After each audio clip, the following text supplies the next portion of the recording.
Hi, welcome to In the Metal.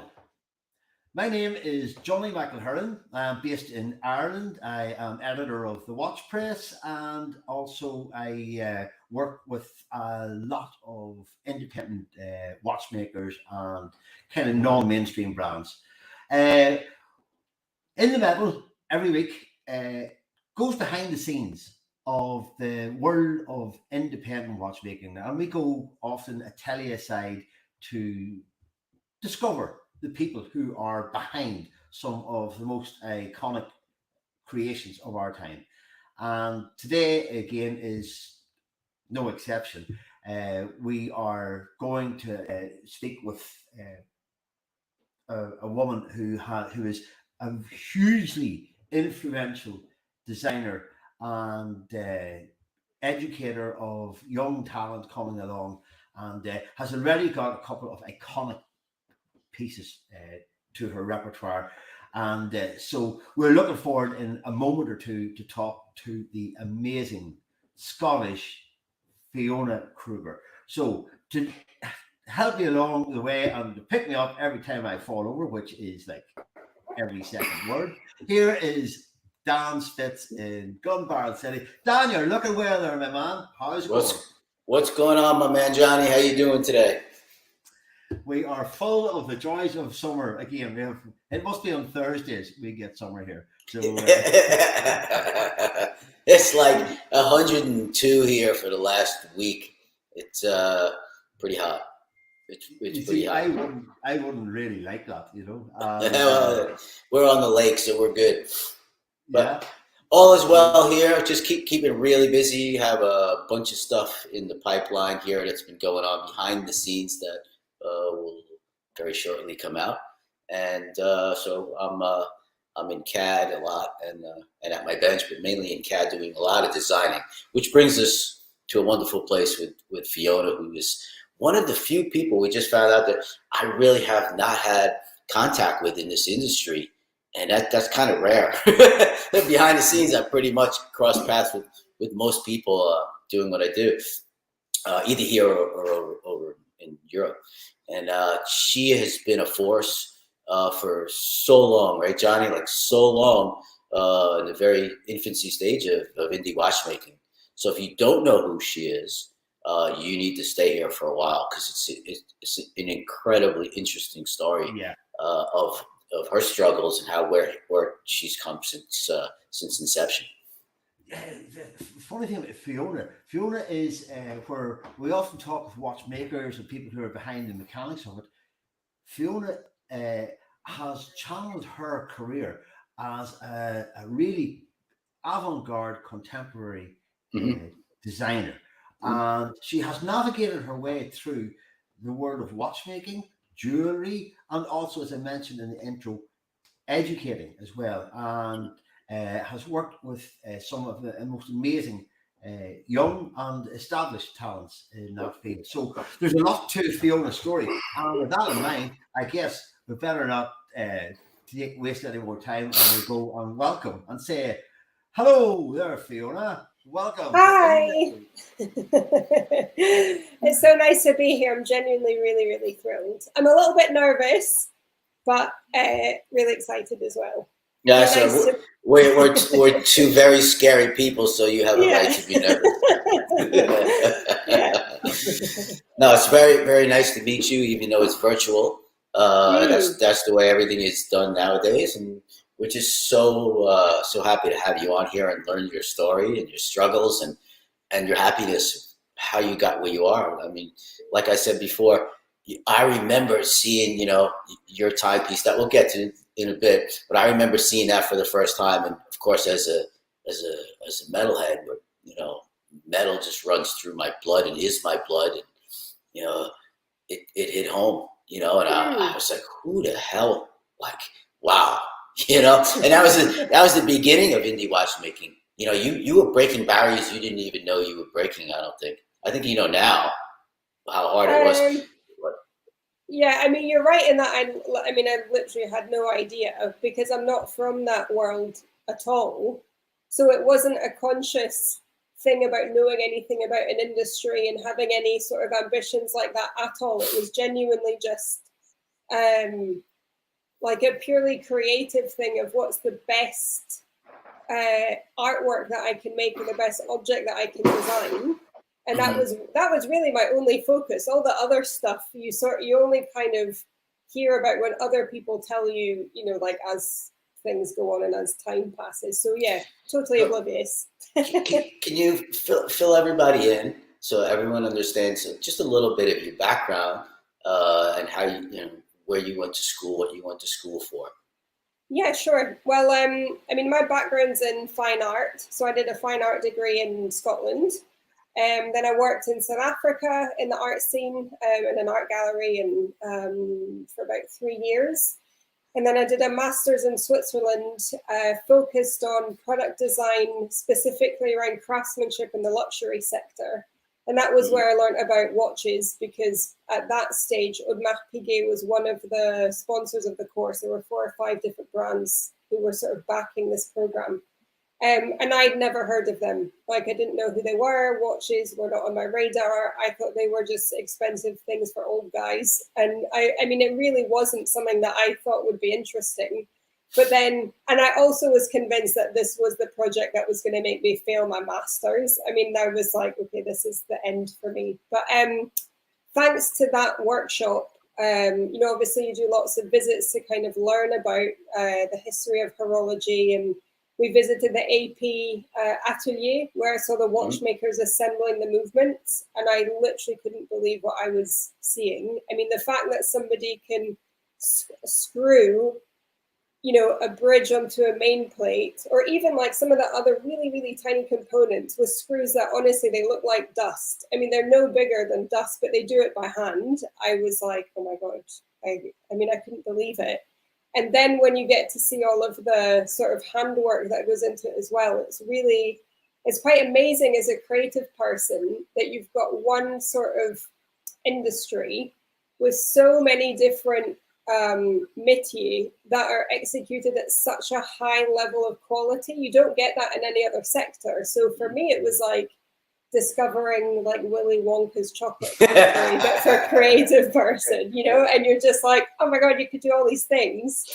And the Patek Philippe Museum, their historical collection, really, that's why I fell in love with watches, because those pieces for me, it was like somebody inviting me into that world because I could relate to them, because they were shaped like musical instruments or angels or animals. So even if you had no idea about the mechanics and how they worked, you could still relate to the object. And 200, 300, 400 years after they were made, they were still culturally relevant. And that really kind of, yeah, that was where my sort of love of watchmaking began, and where my sort of, how would you say, like trying to unpick the meaning of time sort of started, because time is something that we all just take for granted, that we know what it is. But actually, if you do a bit of research, nobody has a clue what it actually is. Even scientists don't know what it is. And I thought that was really interesting, that you have this object, which is about this thing which we don't understand. And it has this kind of poetic, emotive, very meaningful aspect to it. So as an artist, it's a really interesting sort of subject matter to delve into, and it's a really interesting medium to work in. You know, I could be working in clay or paint or whatever, and watchmaking for me is like, it's like, you know, a piece of clay or a paintbrush, actually. And you jumped the gun a little bit, is what I was trying to get at. Somehow, some way, where indie watchmaking is today, as creators, you know, we get to, people like me and my friends, we get to create the mechanics. And it's usually at the time when you were falling in love with it, we were creating for other people and having to sign NDA agreements where no one ever knew, and no one can't know what I did or what other people did and the inventions we did in mechanics. So we're getting to create those mechanics that do last hundreds and hundreds of years, where people, we hope people like you, when we're gone, that that scenario, it happens exactly as it happened to you, where you see our art, which is our mechanics, and fall in love, and it changes your life and your pathway. That's where India has come to the forefront now, where we're able to create our own art like you did when you were, just starting out back then, and present everything to the world all under one roof. It can be done by one person, one crazy maniac like me. Yeah. Or the George Daniels kind of thing, or you could do it any way you want now, because we're direct to the public, and we can sell directly to the public. But now it's art. That's the point I'm getting to here, and I'll let you fly in here. And you had jumped that art game way back then when it hit you like a brick shit house. You went to Le Brassus probably to Audemars Piguet, and you saw assembly, and then you went to the museum and said, holy crap, look what they can do with mechanics. Like it probably just blew your mind and said, like, how can I do this without going, down that whole pathway of 10 years of watchmaking school? There's art on so many different levels, really, isn't there? From the displays, it might be the dials, whether it's enameling or it's brioche or it's so many different types of finishing that's involved on that's the word where it's finishing, from things like Grenache and techniques they got there. That there's so many different aspects, art, crafts involved in watchmaking. Going around the back, you look at the anglage or the polishing or the brushing or all the different aspects of it. It's and the fact that it is fundamentally centuries old and pretty much unchanged. Think of this as the short way from traditional watchmaking, not more modern, but traditional. What you just said, Johnny, the art of just the finishing. Forget about the mechanics and the inventions. The art of the finishing represents countries. There's British finishing, which is the toned down kind of gold pocket watch, no anglage, no shiny shit anywhere. There's Swiss finishing, which is, Geneva stripes and shiny anglage and bright and chrome like an American, 1950s car. Everything is chrome and bling, bling, bling, bling, bling. That's art is representing countries from within the micromechanics. Yeah. It's incredible. We're about 12 minutes in. Shall we have a little look at some of Fiona's work? Where would you like to start, Fiona? The V1. Well, I mean, I'm happy to follow your lead, because it's always interesting to see your work through somebody else's eyes. So I'll let you take the lead, and then if you need me to explain anything, I'll be happy to do so. No problem at all. Obviously, Fiona, your name is synonymous with the watch that you made your entrance into the indie sector with. It also makes me I'm very aware of how many doors you have opened to some of the people that you have been associated with and worked with over the last 10 years, since 2013, I think, was when you established Fiona Krüger as your own brand. Yeah. And you introduced, I know this is one of the most recent pieces, Petit Skull. And, but man, what a way to arrive, Fiona. That's like pulling up in a 40-foot limousine and saying, hey everybody, I have arrived here, This was a neck snapping head turner from day one. You could not, this was not a watch that is, I see there's another new watch released today. This is one that grabbed your attention by the scruff of the neck, and but it was also an extension of your own creativity. This was you, and this was your imprint on the industry. How did you? This was not an easy piece to make, Fiona. Tell us a little bit about it. Yeah, well, I mean, this piece is, so it's part of the Skull collection, which you're right, that was the very first collection which kind of started everything. I mean, I designed and produced the first Skull prototype when I was doing my master's course. So I still have the prototype somewhere, and I made it in like 6 weeks, and it works in the whole kit and caboodle. But it was a bigger size piece, mechanical and everything. And then the Petit Skull came as a kind of second iteration. And basically when I came, I mean, the idea behind the skull collection is really about the human way of understanding and relating to the idea of time. And we do that through the awareness of our own mortality. And part of that is a sort of celebration of, you know, life itself and the fact that you even get to be here in the first place. So I mean, people always say that the skull pieces that we make, you know, they're not morbid. They actually look quite happy. And because for me, it is a celebration of life, you know, and I'm very aware of things like, I think, you know, the average person with a kind of decent amount of health, you've got about 4,000 weeks on this planet, and that's it. So these pieces are really about that.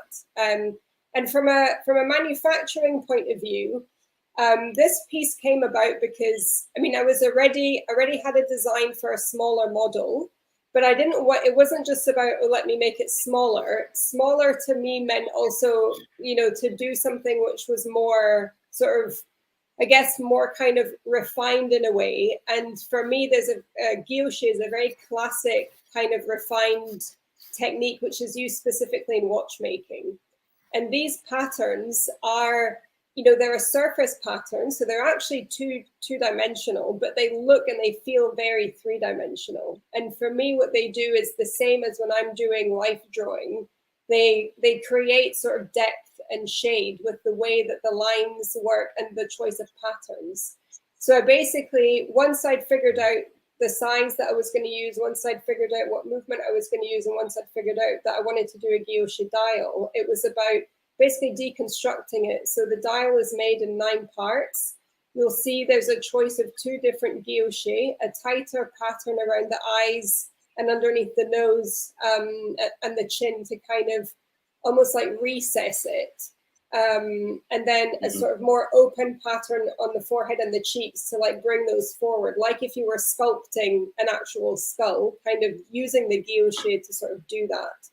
And I quite like the idea of, you know, doing something which is, you know, I mean, there's a sort of punk attitude to having a skull piece, but then using this really, really classic sort of decorative technique. And I really like the contrast of that. So for me, it kind of, it's like ticking all of the boxes in terms of like horological history and all of that heritage. You know, the fact that the dials are made by Comblemine, they've been a partner of mine basically since they started, actually. And that all came about because I ended up at a dinner with Carrie Voutilainen like years ago. And I mean, I was basically having a rant about the fact that it was impossible to experiment and to try things. And he literally just bought Comblemine, and he told me that he just bought this dial factory. He didn't know what my project was, but if it was interesting, I'd be very welcome to come and visit. I could visit his atelier and we could talk about it. And I said to me, that would be great. So I went, I met with him, I showed him the project, I explained to him like why I wanted to use guilloche. There was a very specific reason for using it. You know, things like the design of the skull, there you can see on that page, even the opening at the back to see the rotor is shaped like the opening of the back section of a human skull. So the shape of that is specific. So all of those details were linked. And I think he just kind of, I think he just likes the way that I work, I guess. I mean, I can't really speak for him, but, you know, he thought the project was interesting. And so that was how the link with Comblemine started. And it was through their kind of open-mindedness that we got to develop the dials for those pieces. And we did 3 different designs, each limited to 18 pieces with these amazing guilloche dials. Wow. Carrie is he's a blessing to all of us. Yeah, from beginning to end. Obviously, he went through the same Wall-Step school in Neuchâtel that I did, and so many of our friends have. And in that time that we went through that school, we dreamed of being able to make our own timepiece and sell directly to the public. Only Paul Gerber was the guy that had done it with a little ad in the back of a magazine, and he had his triple rotor kind of thing. And if we would go somewhere and ask like you did, hey, I need a couple guilloche dials, they would be like, yeah, they're not even going to look at you. You know, you're not Audemars Piguet ordering 1,000 dials. It's impossible. So by Carrie, opening up Compliment to all of us, and was to do exactly this: create small quantities for independent watchmakers of the best quality dials that can be on planet Earth, and acquire those machines that we can't find anymore. Just took me endless amounts of years to get mine here, the guise machines. So he's a blessing to all of us, and I want to give a shout out to him, as we always do. His name comes up almost everyone we interview somewhere. His love has touched them, and that's what indie watchmaking is. It's not about being a selfish little prick. It's about helping everybody else, because you got to where you are. Can you fill in a little piece for everybody else? And it just rolls. It's just like thrash metal was when we started, that kind of music. It was a big struggle, and everyone had to help everybody else a little bit behind the scenes. Yeah, I mean, I think what's interesting with that is, if you look back at watchmaking history, it's sort of that collaborative aspect is part of the culture, way back at the very start. And the reality is that if you're a designer, you don't know everything, and you cannot do anything on your own. It's just a fact. You cannot do it. But it's your job to find the right people and ask them the right questions and to be curious. That's like your only job. So I think that's been part of what's really interesting is I think you tend to sort of gravitate towards and pull people towards you that are on a similar sort of wavelength. And the driver for me is always, what's the best project that I can do? Like, what's the coolest, most interesting thing that I could do, not just for me, but for the people that I'm working with? Because I'm very aware, maybe it's also a sort of generational thing, but I'm super aware of like every time that I make something, are you just adding to the stockpile of stuff on this planet that's like already, kind of full to the brink? So if I'm going to be making something, it needs to be something that's meaningful way beyond just me and my lifetime. It needs to be that in 200 years' time, the subject matter is still relevant. That's number one. Number two is, if I'm going to be going and speaking to people that are really, really skilled at what they do, like the people that work at Condamine are amazing, or whether it's a stone setter or an enamel artist, these people have a really high level of skill. And so I want to showcase that in the design. That for me is part of the job, is to like celebrate what they do, but also give them a bit of a sort of challenge and go like, I think you can go here. And that process is actually a really interesting filter for finding your production partners, because people that just want an order, fulfill the order, get the money and move on to the next order. I mean, I've said to a few people, actually, I don't think that we should work together because you're going to hate working with us. It's just going to become a pain in the ass, because what we want to do is see like, but maybe if we like did the process backwards, like what would happen? Oh, I don't know, we've never done it. Well, maybe it's cool. Why don't we try it? And somebody who is just trying to get through their orders, they don't actually have the headspace for that. Mm-hmm. Whereas if it's an artist or an artisan who they love what they do, and it's like you giving them a puzzle and going, I know that you can come up with something amazing for this. Would you think? Because artisans who are micromechanics or guise artists or complication artists or whatever they are, we're not in it for the money. We can make the money. It's the challenge, especially nowadays in indie watchmaking. We don't need to tell the fucking time on our wrist anymore. It's fact, right? We have a phone, we have time everywhere. It is, micromechanical art. So to find those people that are passionate truly about what they do is the same as in music. You don't want to find a guy who just shows up and, your guitar player can't, in the old days, he couldn't play in the studio, and it's $2,500 a day to rent the studio. So you get a studio musician who chart reads, and they come in, and this is the biggest bands in the world did this. Nobody knows that. The guitar player comes in, they tell him what he's got to play. He plays it, and it's done, and it's recorded, and it's gone. Those are just guys that are there. Give me my check, go home. I can get this job done. But as a creative mind like yours, you need to throw something against a wall and see where that guy can take it to and spin it and turn it upside down. And that's what it's all about. That's I all. mean, to be fair, there's room for both, and I think you need both. But it's just about finding, you know, in terms of what is that you want to do, it's finding the person that's the right fit for that. And I'm just hyper aware, like if I'm going to be working with somebody, like for example, when I did the collaboration with Fabergé, and their whole thing for that piece was it was a métier d'art dial, and they wanted to highlight the artisans that were working on it. And Anita Porcher was the enamel artist. Now she's like the top of the top. So when I was speaking to her about enamel, I was trying to understand the process, and I wanted her to work with enamel in this very different way. And for her, it was totally counterintuitive, because I was saying to her, I want to see your brush strokes in the enamel, like you would see an artist brushstroke on a canvas. And she's used to doing something that's so perfect that it's almost like you don't even know that she was there. And I'm like, no, but I want to see your artistic sort of touch.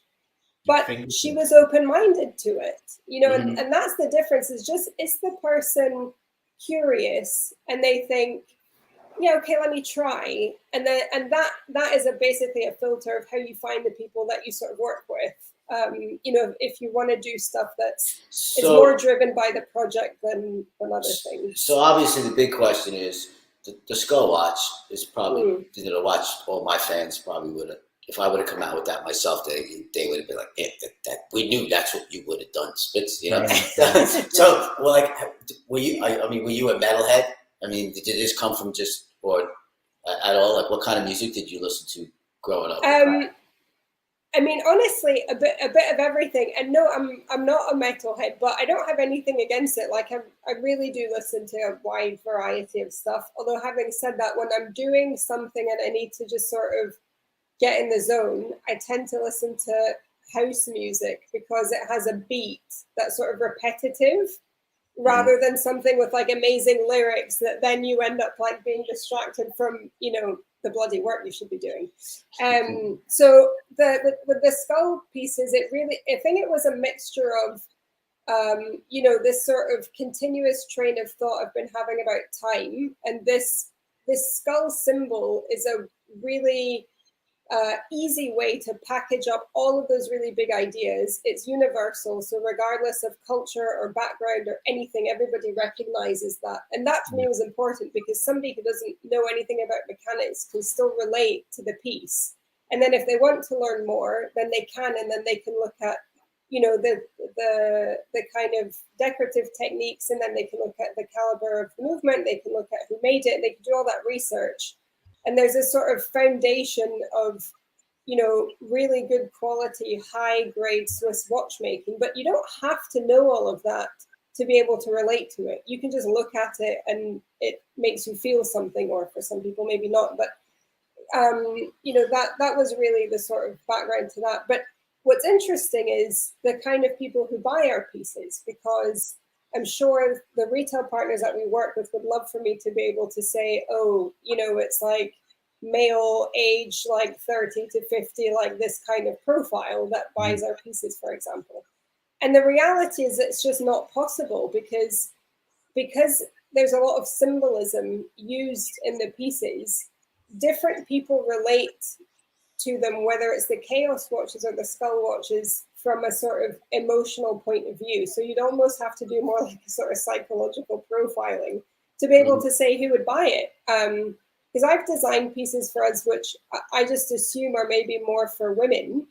But that's because of my cultural bias. And then we go to another part of the world and it's men who buy that piece. So that's also why I've never been interested in the question of, are you designing for men or for women? Because for what I do, it's totally irrelevant. It's all about the best design and the best object. And then whoever falls in love with it, falls in love with it. I think it just kicks ass. You know, I think it's the second I saw it, it's just like, who's the crazy mastermind behind it? Because this just kicks ass. I mean, and not only that, it's for the first piece you decided to do. You didn't just say, okay, I'm going to keep it traditional and safe. You know, let me just copy something from one of the bigger companies that's been around for centuries and play within those lines.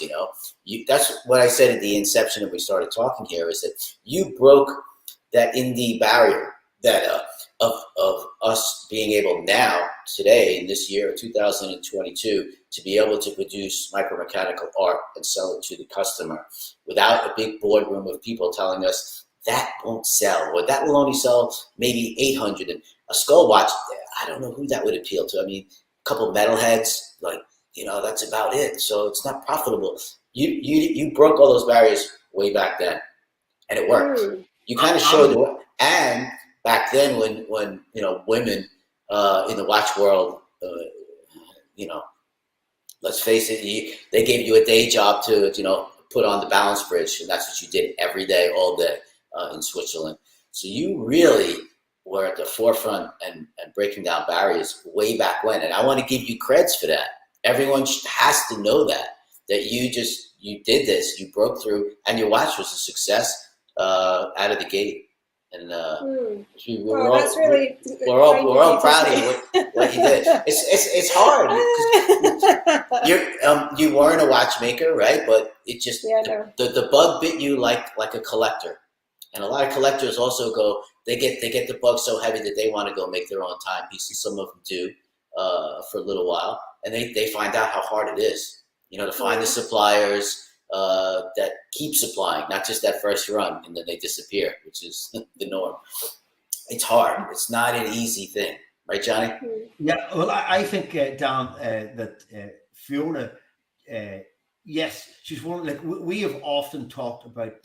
We've had the great pleasure of talking to Eva Loeb, to Rebecca Struthers. There was a fantastic talent that I would love to find again, Saskia Mackie-Bouvier, who is another absolute pioneer, and just to be able to introduce their art to watchmaking, and it was like completely like nothing that anyone had ever seen before. And so pioneers, rule breakers, groundbreakers, but and then yourself with the skull watch. And I just wanted to touch on that before we move on from the skull, because the skull really took on a life of its own, didn't it? Because I just posted there an image of the Tasaki piece that you've done. The skull has appeared now in many different iterations over the last. Is it 10 years old, Fiona? It will be next year, sort of end of next year, beginning of 2024. It will be 10 years. Yeah. Wow. Yeah. Sure, although I designed it in 2010, and I made the first prototype for my master's in 2011. So it is actually 10 years. Yeah. So that's the sketchbooks. I mean, I draw and I do all the design work. I kind of bounce between handwork and then the computer. And I use these big sketchbooks. It's almost like my sort of comfort blanket, if you like. It's a sort of habit that I picked up from art school. And it really helps me to almost like distance myself from what I'm designing. And having to kind of put stuff in the sketchbook and sort of, cut stuff out and stick it in and write notes and everything, it gets it all out of my head down on paper. Mm-hmm. And then sometimes, I mean, I don't know if you find this, Dan, but sometimes when you're designing something, you can sort of go too far, and having the sketchbook helps, because sometimes you can go back and go, actually, that like earlier version was just much fresher. Why was that? And then you can look at it and go, that's why. There's a kind of ease about, the way that pattern's positioned, or there's a kind of ease about the fact that that's not as over finished or whatever it is. So these sketchbooks, I've got loads of them actually. They're these massive big A3 things. Mm-hmm. And that's basically where I keep sort of everything, like the whole process is in those. That absolutely. And then like samples. It's the same way that we create music as well. People want to know what's the secret to writing a song that we all love, and how did you do it? And it's the same as what your incredible drawings in this book is. That's why it takes us a long time. You get in a room with other people though, and you mix it up together, and you go too far. It sounds like a little like somebody else, so you can't use that. and then you got to go backwards, then you got to take a week off, and then you got to come back together, then you got to take a month off, then you write 3, 4, 5, 6 more songs, then you come back to that first song and you retweak it again. That's starting to sound familiar, right? If you do now, if you just apply that to design, which I design in CAD now because I learned that, and it's the same principle. You design, you put it away. You design, you put it away. You go to the gym, and then something hits you, and you go, "Oh, whoa, this would be a lot better. Let me change this." And you can, reverse time and pull it back up, just like your book, and keep building on those basic building blocks. It's incredible to see your work. I love this. That's what this show is all about, right here. Just showing that. That's Absolutely. how your insane, crazy, warped, and twisted mind actually really works. That's what it's all about. Exactly. But what's really cool that people have to know is, number one, it's great to have some drawings. How do you make it happen? How can you pound those streets in Switzerland or Germany or where, way back when you were doing this, and just get people to actually believe in you, come up with the money and make those prototypes, and then, hope and pray that you'll get some orders and get some money so you can get the funding to go on and get the cases, more cases made, and convince someone you only want 30 cases or 20 cases, and the glass maker and the hand maker and the dial guy and the movement guy and the watchmaker to put it together when you're not a watchmaker. It's not easy, and you're a badass because you got it done and you get it done. Yeah, I think, I have to tell you, there is a sort of, how to put this nicely, let's call it like a cultural sort of chasm between, like in Scotland, having a sense of humor and making jokes, like that's a big thing, and the number of times that I've been in a production meeting and you've cracked a joke and it's like crickets and you just think, oh, for fuck's sake. So it have been many, many moments like that where I think, oh God. But having said that, once you find the right people, there is a thing in Switzerland about, if it's the right person and they're into the project, they will not allow themselves to deliver anything that's subpar. They just can't do it.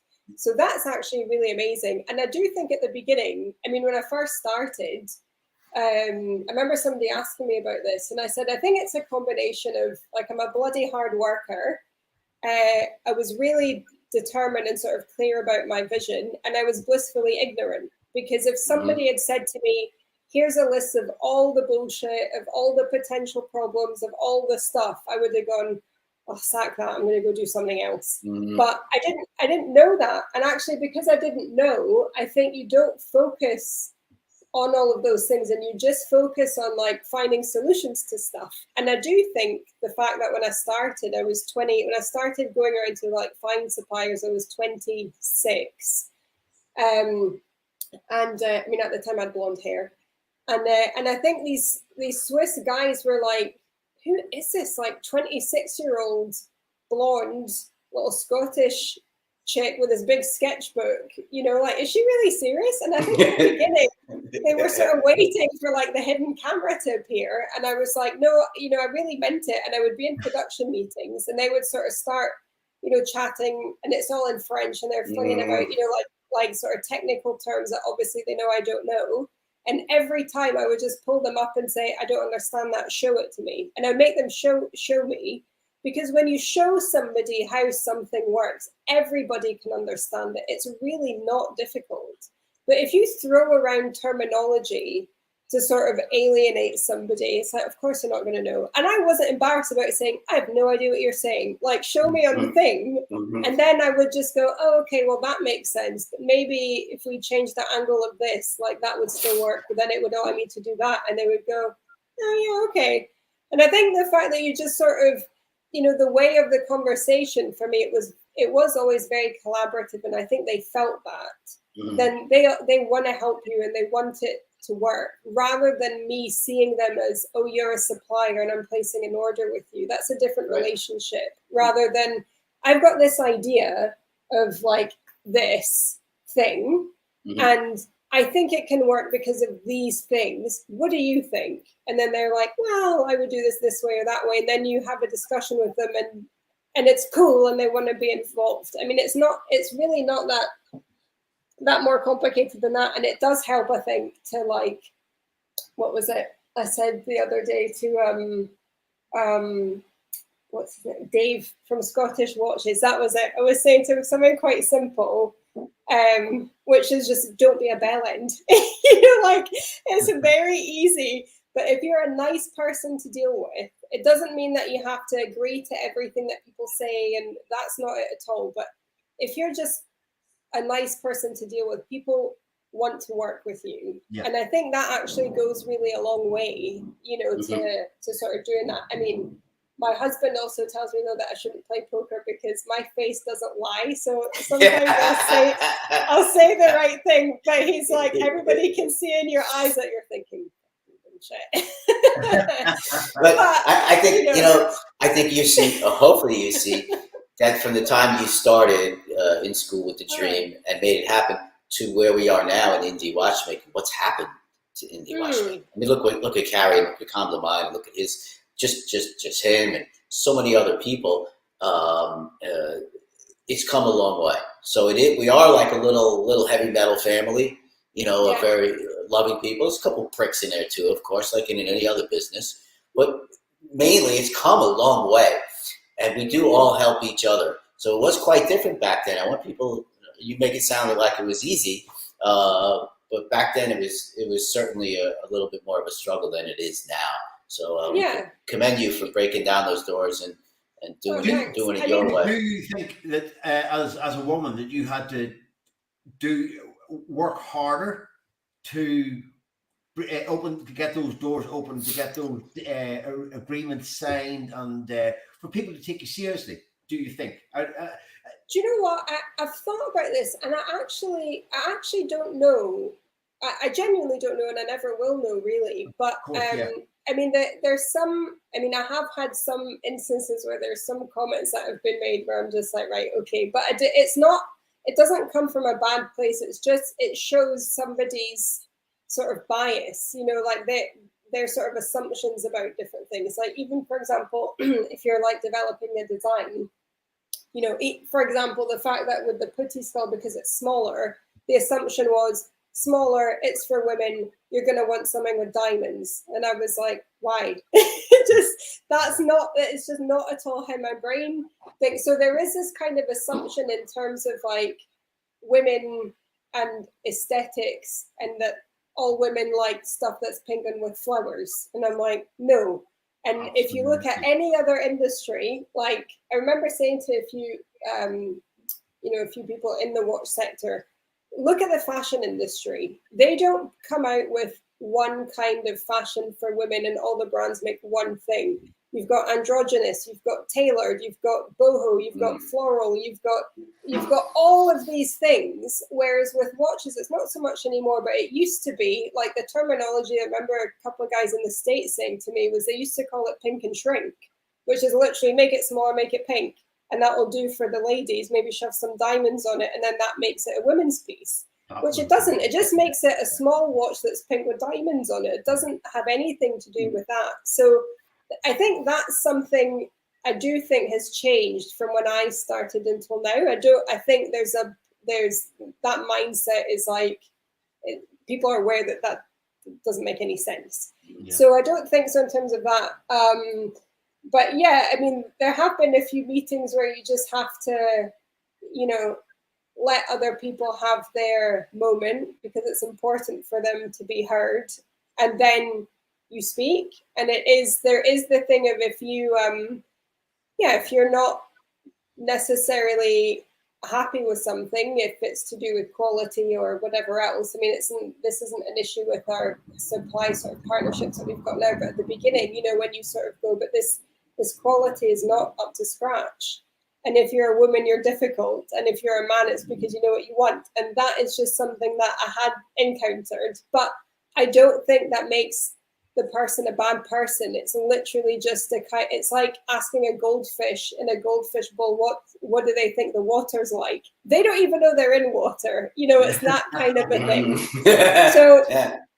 It's also you have a true artist brain. And you go into meetings with big companies and people and try to explain that to them.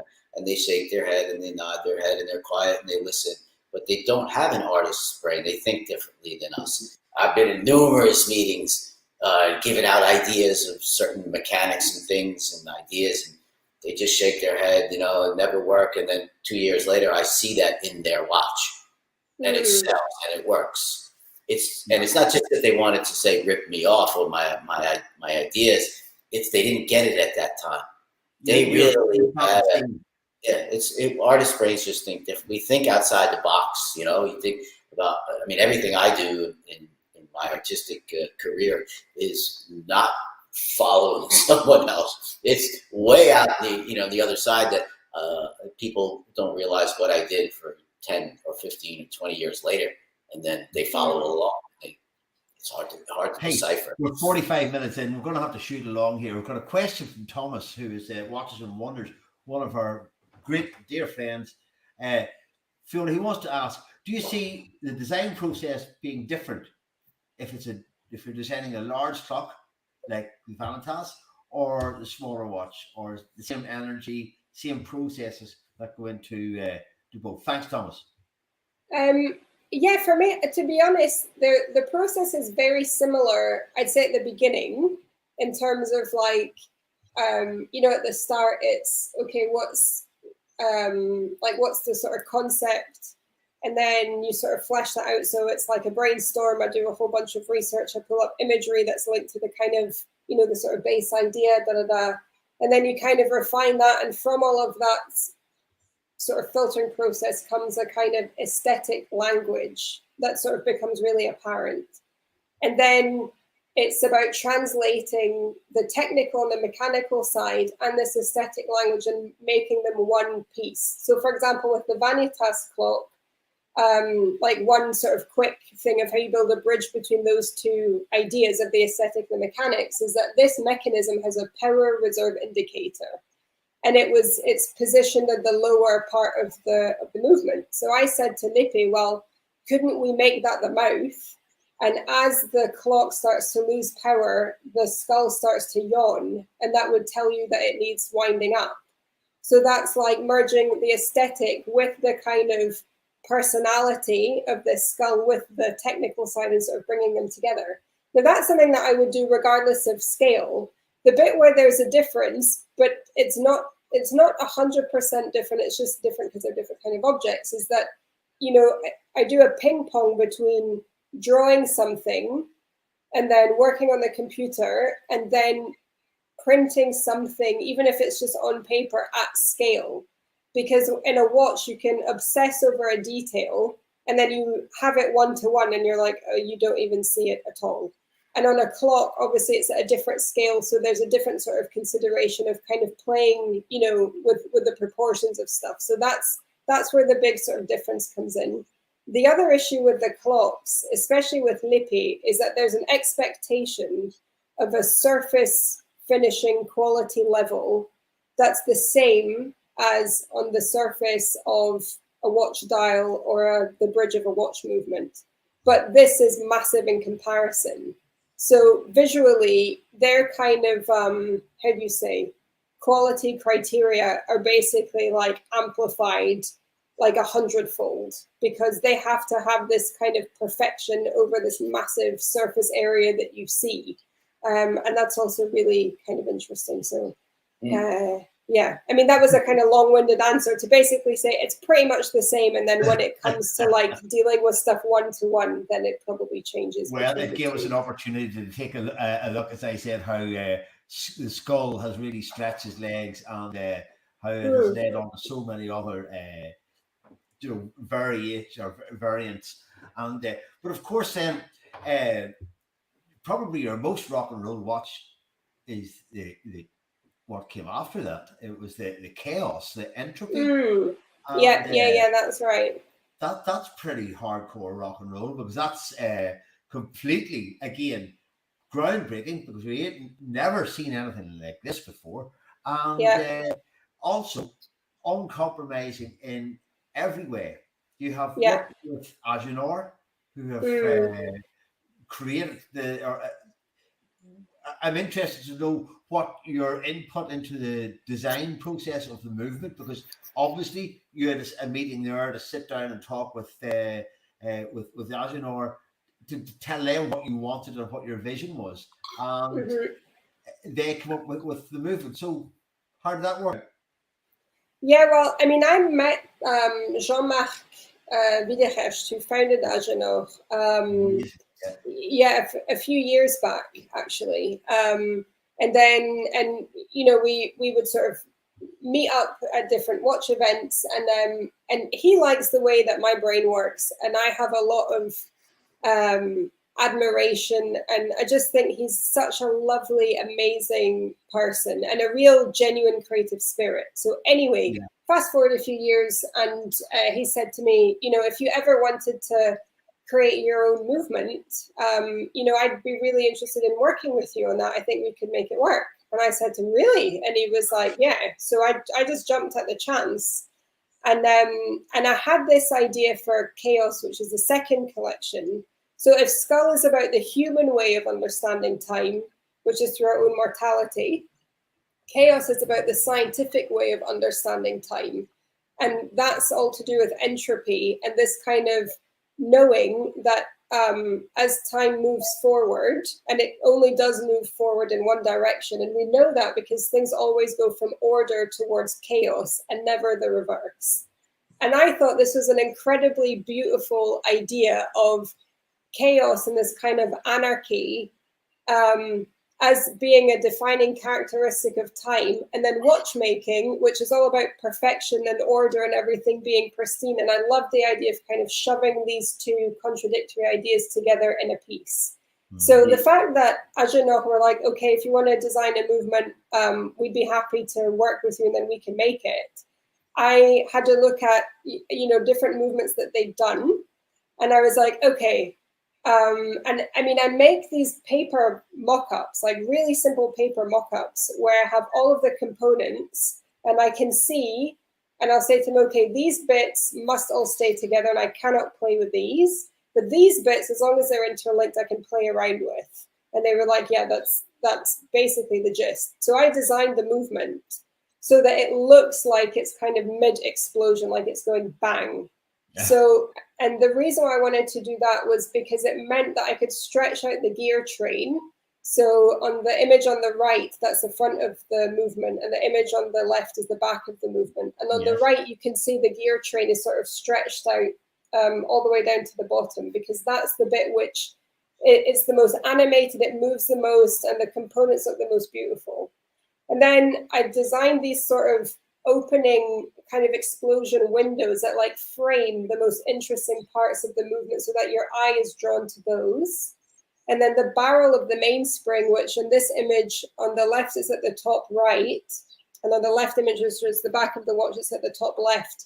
There's these little lines that are engraved and then they're hand painted with lacquer. So it looks like it's kind of bursting. And the bridges, I knew that I needed 3 bridges, and they're designed so that they look like they're kind of cracking.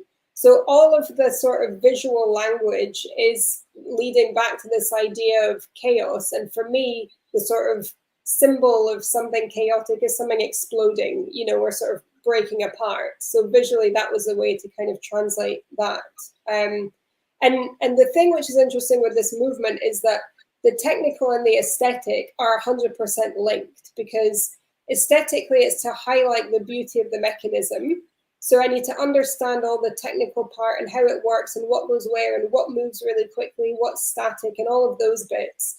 And then I highlight what's the most interesting. Sorry, that's my window. And then the reason why I wanted to have the 2-tone movement was to have something that was really graphic.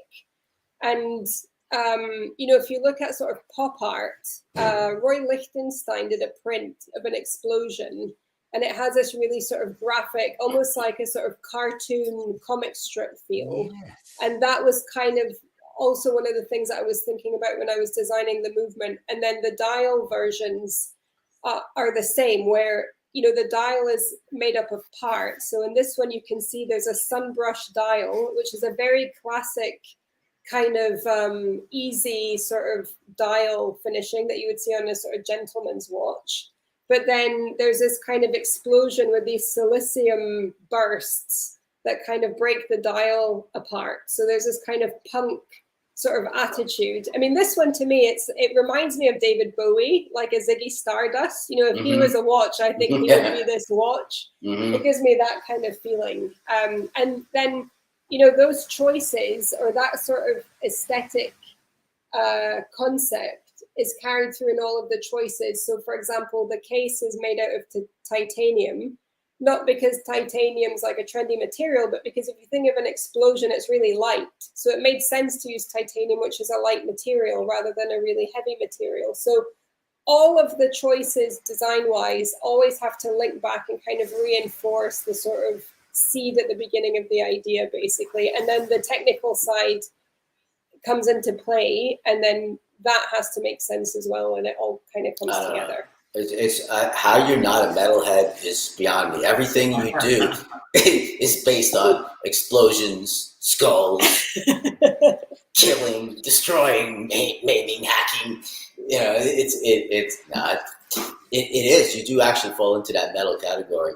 What people don't understand is, first of all, how you fell in with Aggenhor, which is, again, some of our friends who manufacture some of the most complicated movements on our planet. Okay, and it's just it's a wonderful pairing.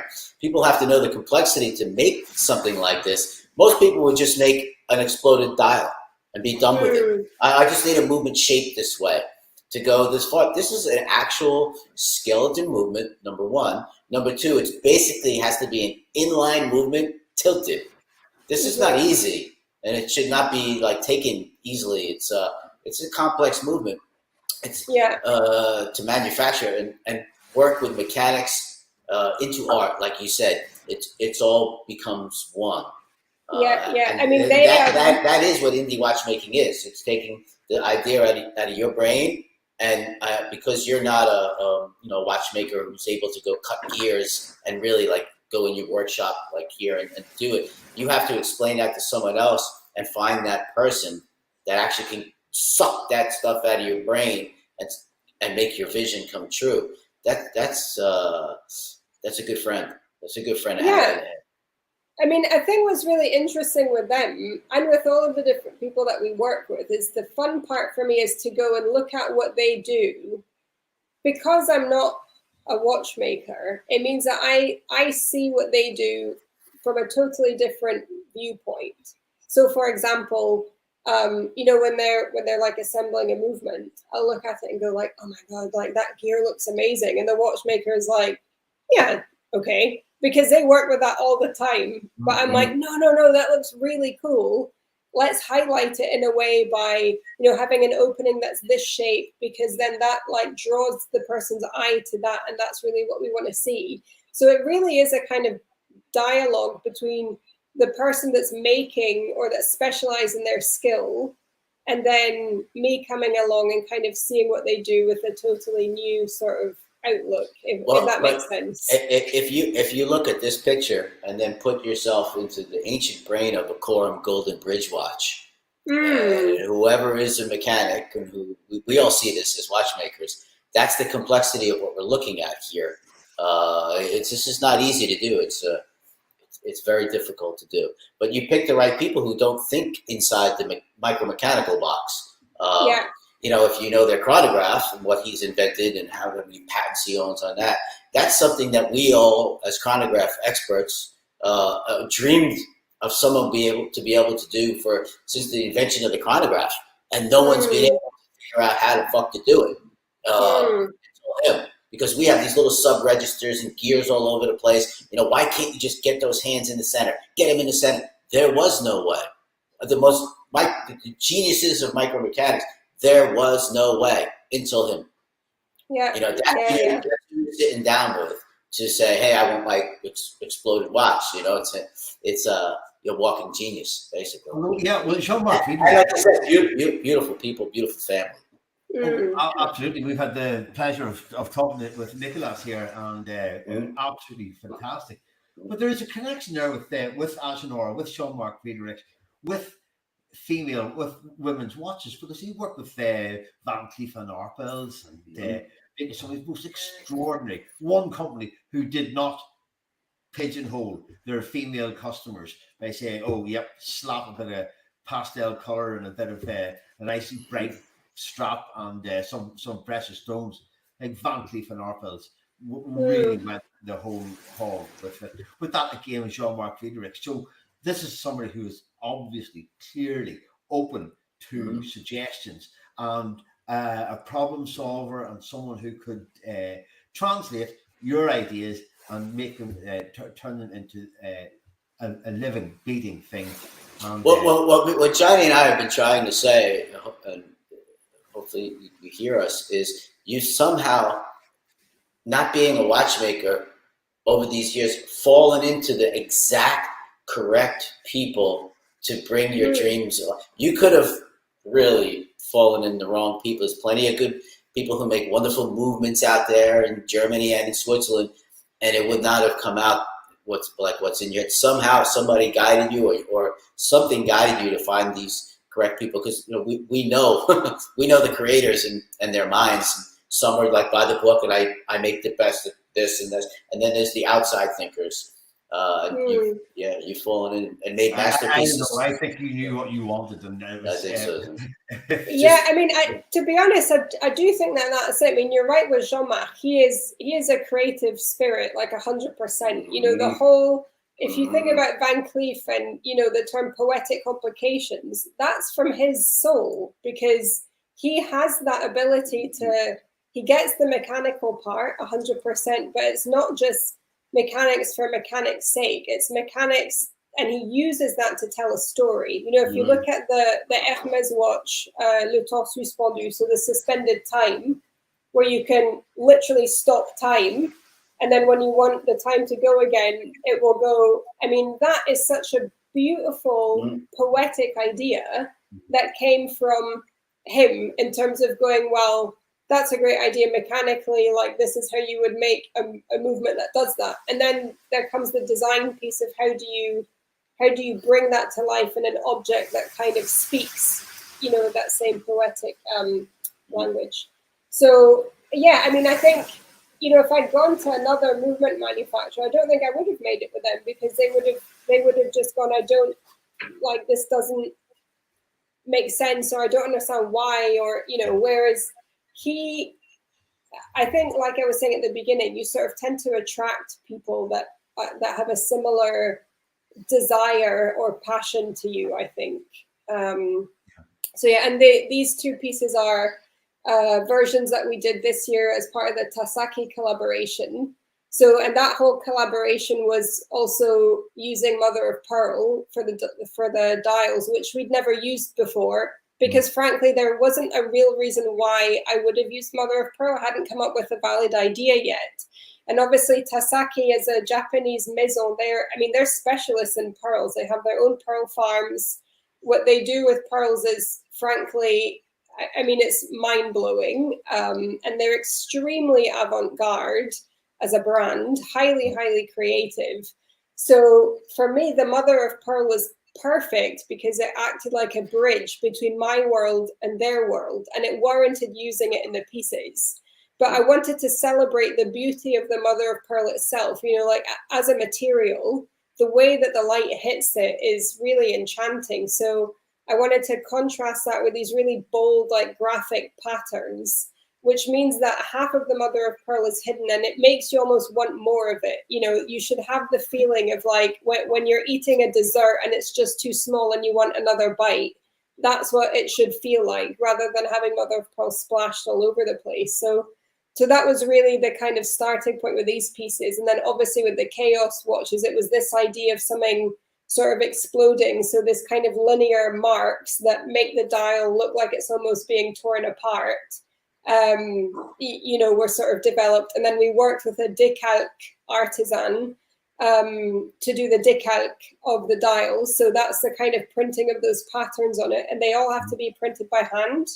I think that's also something I do want to mention, is that decalc is not seen as a métier d'art, because normally brands use it to print like a tiny logo or indices. And that's something that, in a sense, can be really easily replicated, like in a sort of copy-paste way. And so a lot of people have been trying to sort of automate that process, which you can do to a certain extent with something that's literally, you know, like a tiny, tiny line. But here we have a pattern which is printed that has to cover the whole dial right up to the edge. The dial that you see, that's literally all of it. There's like nothing that's hidden underneath the edge of the watch case, which means that if it prints perfectly all the way, but then at the edge there's a tiny bubble or a tiny mark, it's in the bin. And he has to use just enough pressure for it to print to cover the whole dial, but not too much or the mother of pearl will crack. And if there's a difference in humidity levels, the temperature, if it's sunny and then cloudy, if anything changes, he has to reset his whole setup for the printing. So this is only possible with somebody who's been doing decalc for 20 years. And this is what I mean about like going to see somebody who's a specialist in what they do, seeing their skill set and going, I think we can do more. And what would be interesting and how far can we push what you do so that it warrants working with a human being who does decalc, because only a human being can do this.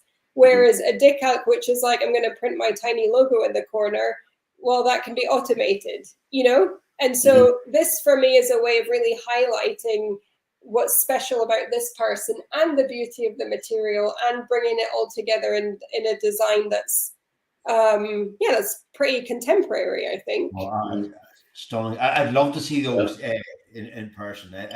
Pushing the human boundaries. Well, if you go to the Tasaki have a boutique, a flagship boutique on Bond Street, and they've got the pieces there, I think. So you can go and see them in London at their flagship boutique. What people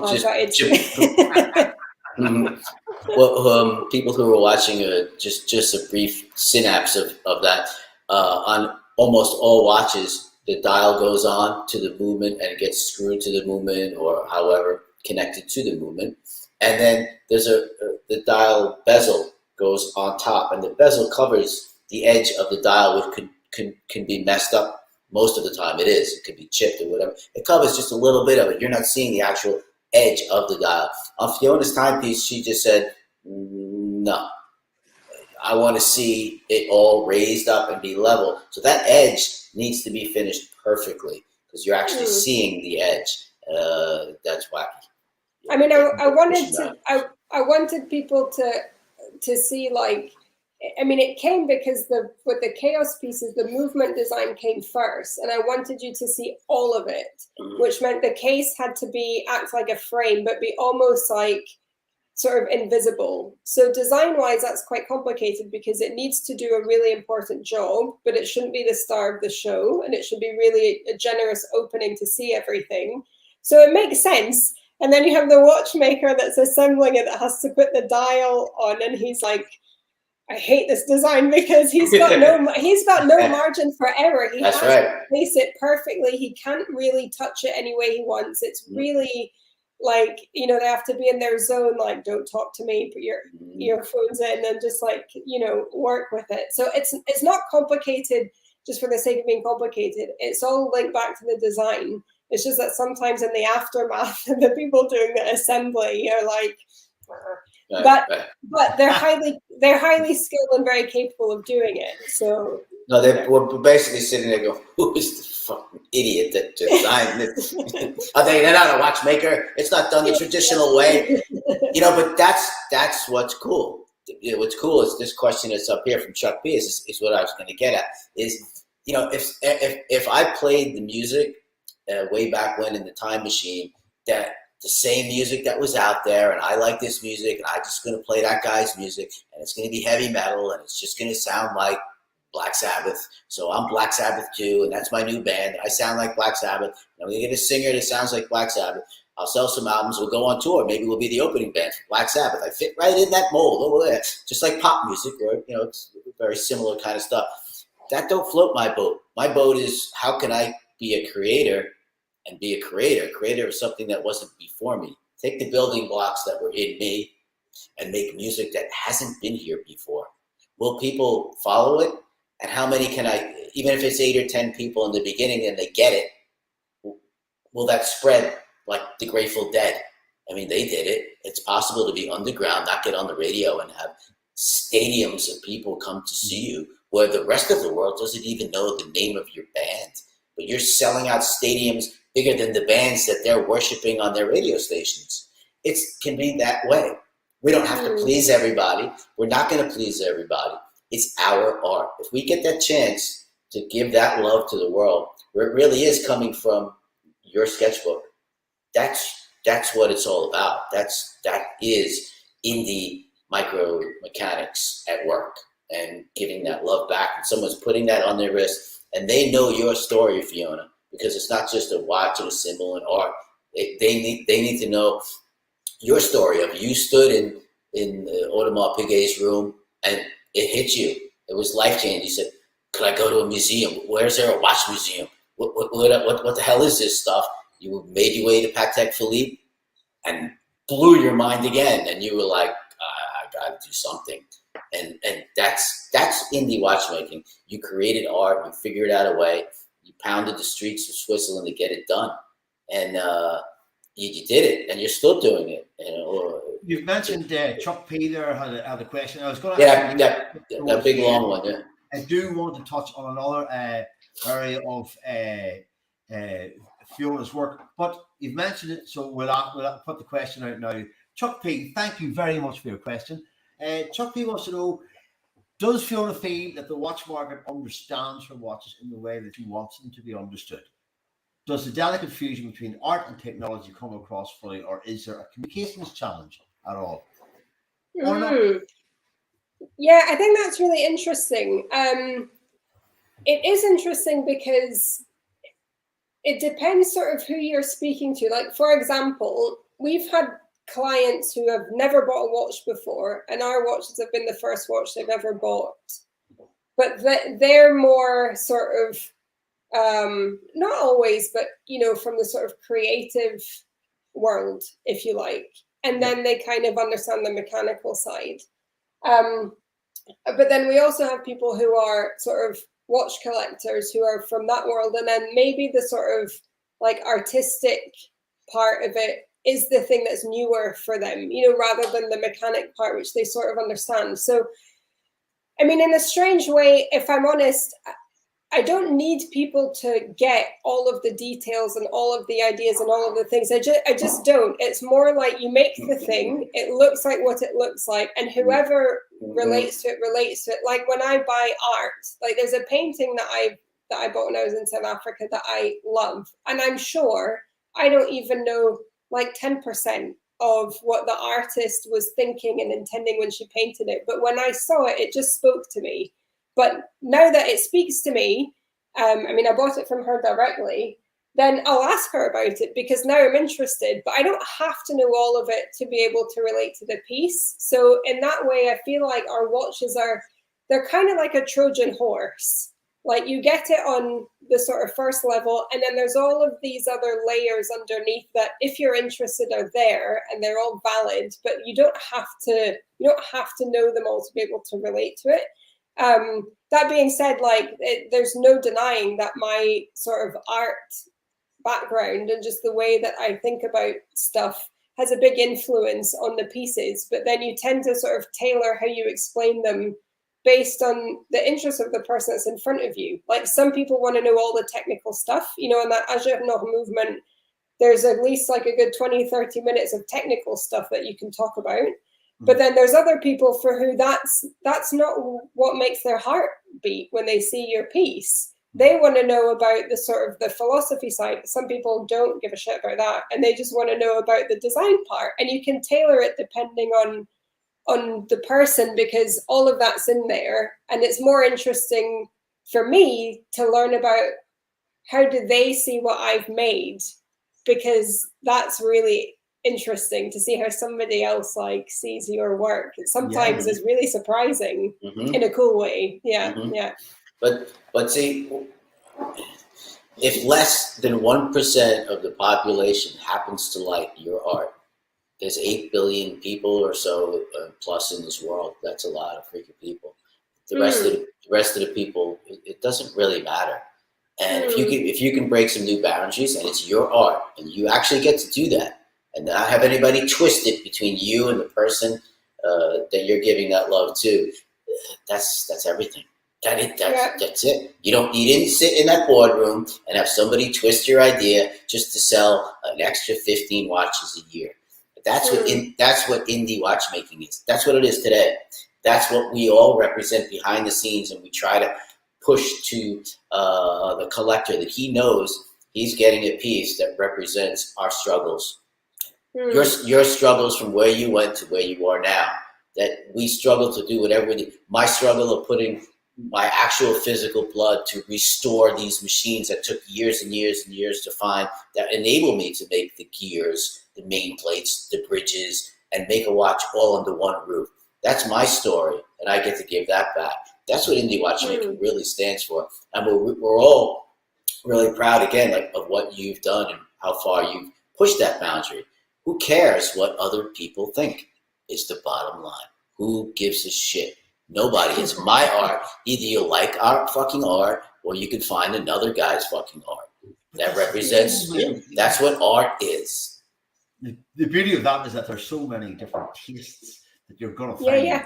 That someone is going to fall in love with what you do for whatever reason, for whatever emotion connects them with that piece of creative work. You're going to get people. So yes, fantastic. Because I tell you what, you're in deep trouble if you appeal to everybody. Because how the hell can you ever cater to that audience?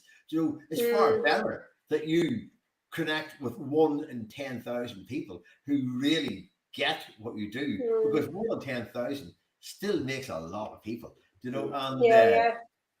do you know what's interesting is when I'm designing or when I'm coming up with something, I basically design like no one's ever going to see it.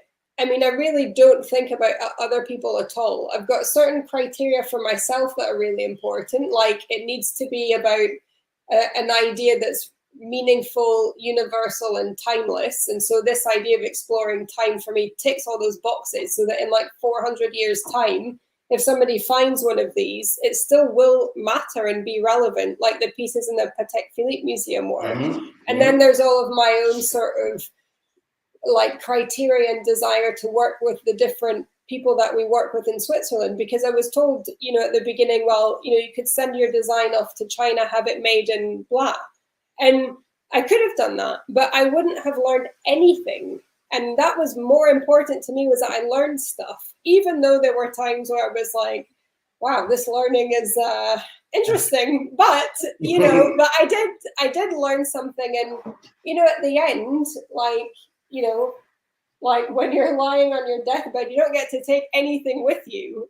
I mean, who cares? It's all about like the stuff that you learned along the way. And that for me is the most interesting part of it, which is why I'm always driven by the project. Like, what's the project? And if the project's really interesting, then you always find a way to make it work. That has to be the sort of first thing. And I have to say, I do think with the indie watchmaking, I feel like we're going back to, when artists used to have patrons, and those people are really, really special because they're not buying a piece to wear to like show somebody their sort of social status in terms of a financial means. That's not what it's about. It's more about, I mean, there might be something to do with status, but it's more about that you're an interesting person, and that's where your value is, rather than any kind of monetary thing, if that makes sense.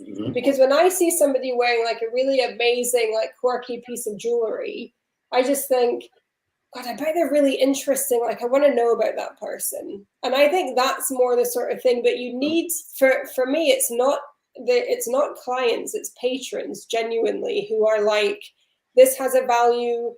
This person, they're doing something that's interesting, but also the people they work with, that has a value. And it's only thanks to them that actually you get to do any of this stuff. So those people are really, really, really important. And yeah, so I don't like, that's why the whole kind of market, blah, blah, it's not that it's not important, but it's got nothing to do with the way that my brain works or how I approach it at all. I'm sure there's business people who'd be absolutely horrified, but it's just not like for me, it's like a different world. But mavericks, and Dan, no better example of a maverick yourself, Fiona. To a degree, myself for going off in this direction, like yourself, Fiona, coming from Ireland, watches aren't really currency here yet, but we are, and coming from Scotland, early, I think, checking Ricky and the guys that interviewed with you there last week on the Scottish watches, another fantastic listen, and it's not really currency here, so people don't necessarily get us. So if you go down the route, if you go into watchmaking or into watches, you are seen as either mad in the head or you're a maverick of some description. And you're a maverick if you make it, because you broke the rules and you did good. You know? Yeah, but there's crazy people in Edinburgh. I used to play the Edinburgh Playhouse. Is one of the best crazy ass crowds there. They used to rip that place apart. I mean, it was amazing. But you're right. Indie watchmaking nowadays. We were talking about this before we started, being on Instagram and everyone being able to see really what we do as watchmakers behind the scenes is our life. We're giving you a moment of our life because I build my own timepieces. So that time of my life is going into that timepiece that's going on your wrist. And the collectors of nowadays, they get their first big check, whatever, and their first big job. They go buy a Rolex, and then they find out they go to a boardroom somewhere, and the guy's wearing a Patek. And so they go buy a Patek, and they start climbing the ladder, and then they get to Audemars, and then they get to Vacheron, and then they're like, wow. It used to be like, okay, now what do we do? Okay, I guess we just trade around. But now they realize that, wait, there's something here. Here's where the artisans are. These crazy-ass micro-mechanics who actually make all the special things for these guys. Hey, it's called indie watchmaking, and they make art, and it's that guy's art, and it's that girl's art, or whoever's art, and that's what it is now. You're right. It doesn't matter. It's not social status. It's, wow, that guy represents who I am at this period of my life. It's like getting a tattoo. That tattoo represents that period in your life. 10 years later, you didn't get the wrong tattoo. It represented that period in your life. And that's what they're buying. They're buying a piece of us. They're buying a piece of it. We're only here for so long. And we're creating art. It really is micro-mechanical art now. Well, hey, it's come a long way. We are approaching the 90-minute mark, and we have tried to promise that we're going to change. We're going to try and shorten our conversations. But I'm going to be very honest with you here. This conversation is fantastic and really, really wonderful to hear. So much passion, so much belief in what you're doing. And Fiona, I am in no doubt you shook up a few boardrooms when you walked in and said, "This is what I want to do." And so are you guys up for doing this? Are you able to do it? You know, I actually think from having listened to this conversation that you've really shook up an industry that is sometimes complacent in its approach, and we do things in a particular way, and we do not deviate. But I wanted to touch on one thing before we do part tonight, and that was because we often say, Dan, how people in the watch industry are very giving of their time, and how they give back into the young watchmakers. And Fiona every year does a course in the ECAL Cantonal de Art de Lausanne, which is the art. Nice, Johnny. That was good. And, but you do this course with young designers and with pieces of mechanical art, working with also some amazing watchmaking talents as well. I see Dennis Flageolet and people that got there involved in some of these amazing creations. So just as we're going into the last 10 minutes, I promised, Dan, I wanted to get a little look at some of these mechanical marvels you refer to and so a little bit deviating away from the watches just for a few moments, just to look at some of these. Maybe you could talk us through some of these incredible pieces. Yes. So as you said, every year I get invited back to ECAL, and I do a workshop on mechanics. So it's really everything from it's watches, clocks, automata, and music boxes. And each year the workshop is slightly different. It has a different brief and a different theme, but it can cover that whole kind of spectrum of things. So this piece is one of 5 installations which were shown this year during the Homo Faber exhibition in Venice. And so this is an automat. All of them are interactive. So people can come up, they wind up the mechanism. And then in this one, you have this interplay between this kind of mechanical arm with this kind of twig and this little bird. And it's like this kind of mechanical arm wants to come and touch the bird. And as it comes closer, the bird sort of hides itself away. And the point with this, with these installations, was to do something around the region of Sainte Croix in Switzerland, which really was the sort of heart of that whole sort of not just watchmaking but mechanical culture. Rouge, the music box manufacturer based there, François Junot, who's an amazing, I mean, talk about artist. He's an artist with a capital A, like automat genius. And so these pieces are really a celebration of that region. There's one which is a map, which has got wood marqueterie that kind of highlights different artisans in the region. So you wind it up and then the map turns. And as it turns, there's a loop that shows different points, you know, where a specific artisan is based. And that was done, the marqueterie was done there by an artisan that's based there that does that. There was the piece with the birds. There was a piece with kind of dancing glass legs that moved around. And then there was a piece with a music box that, yeah, this is the one. So when you wind it up, that blue part is actually a wooden drum. And for a music box to really resonate, it needs to be on top of this kind of wooden drum. And that's where the reverberation comes in, and that's where the sound is amplified. So in this one, before you wind it up, the music box starts playing. Well, sorry, once it's wound up, the music box starts playing, but the sound is very small.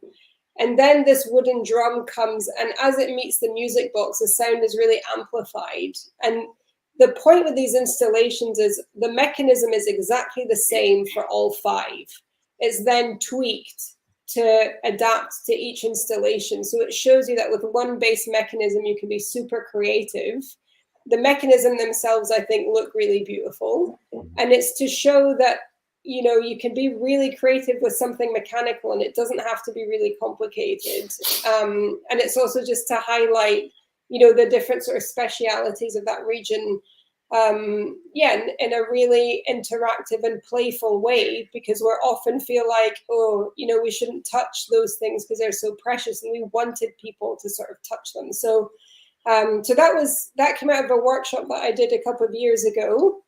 There was, I think, 17 plus students that year. They were divided into groups.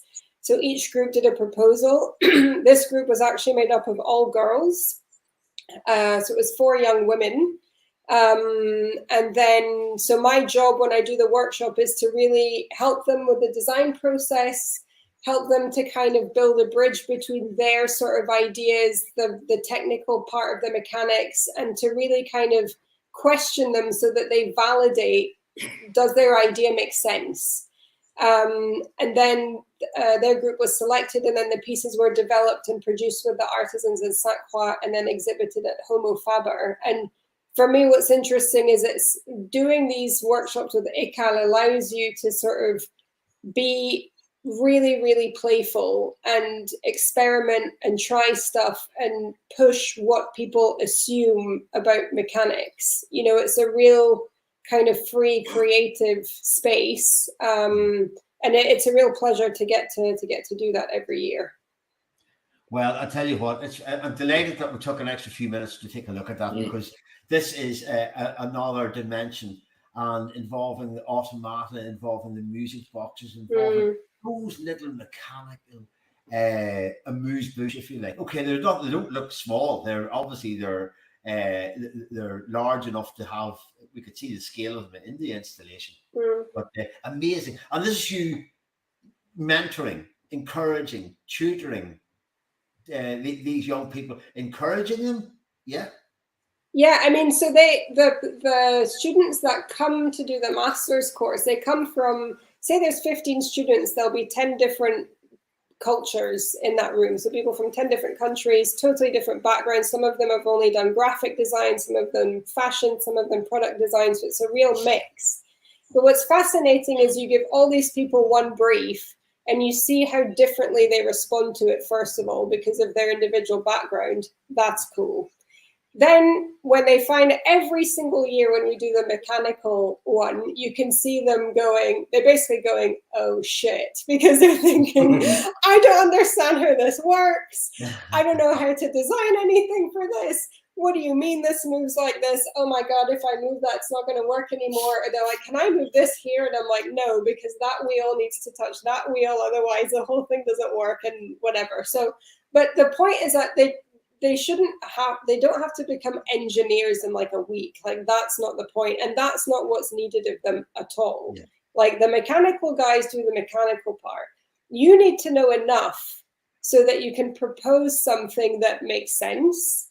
But your job is to bring this really creative idea. And then my job is to be the bridge to show them how they can translate this idea into an object that is mechanical. And there is a technical reality that you have to be confronted with. Mm-hmm. But rather than being freaked out by it, it's a puzzle. It's cool. Mm-hmm. How can you play with those limitations and they actually make the object more interesting? So my job is to really work with them to develop their initial ideas. And then I work with them to develop the design in a way that kind of brings together the technical mechanical element with their kind of aesthetic wish, if you like. So yeah, and it's super interesting to see how students from, say, like Japan or Korea or Turkey or Canada or whatever, how they respond to a brief like that, because it's totally different. And that for me is really, really interesting. I learn a lot from that, actually. So I get a lot from it as much as they do. Well, I have learned so much more, like, because I looked through those images today and I was, wow. And I actually looked up some of the people who are involved, and I could see some were Japanese and from different parts of the world. But to hear that you believe that it's not that you believe, that you've actually witnessed that it's sort of cultural backgrounds that influence these pieces. It's amazing. Look, as I say, I really appreciate it. I'm glad we went there because I would hate it. But no, it is beautiful. I just want to say two little things. It's beautiful what you're doing. See, you're giving back love in so many different ways, but trying to show people, yeah, you can design, but designing around mechanics is not easy. But to work with someone to do that and twist your art into the mechanics, it's something that's great that you're out there trying to teach that, because most of us who do mechanics are horrible artists. We think our art is good, but we're into the gears and how everything is done and finished and stuff. So we don't really have a true sense of worldly art like Fiona has. You know, she's a true artist. So to give back that experience that you have working with watchmakers and working around the mechanics, it's priceless to be able to give that back to students. So thank you for that. It's awesome. Oh, nice. Folks, I'm trying. This has been a fantastic conversation. I know I could go on. I can continue this for another hour without any hassle at all. There's so much to talk about, but that would not be fair on everybody else. So I want to firstly say, Fiona, thank you so much.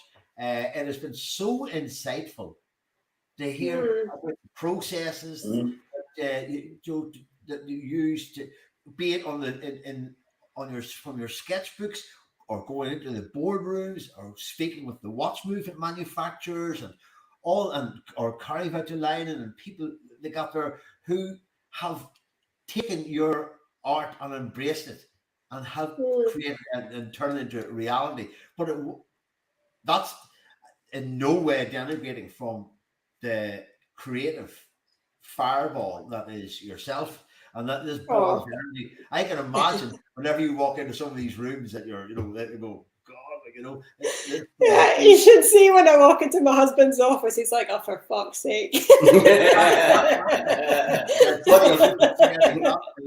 But anyway, but listen, it's been fantastic. Thank you so much for joining us and for making this such a memorable and fantastic, even if we ran a little bit over. It's been a wonderful conversation, Fiona. Thank you so much. Yeah, it's been a real pleasure for me, genuinely. Thank you. Yeah. Good fun. Yeah, thank you so much. I've been waiting to do something like this, or at least speak to you for a long time. Next time needs to be in person. Yeah, definitely. Absolutely, 110%. Again, I'll say what I've said a few times, that you've made a great impact on indie watchmaking with your art, and your art speaks volumes, and it speaks loudly. And we love your art. We love what you're doing. Don't stop. Break down new barriers. Make other people cringe when you walk in a room. Doesn't fucking matter. That's your art. Make it happen. Break whatever your dream is. You can achieve it. And Fiona should show anyone that's watching it's achievable. Whatever you dream, don't believe those people that tell you no, you can't do it. It's impossible. You can't get the money. You can't do this. It's just, you're not a watchmaker. How the hell are you going to make a fucking watch? Well.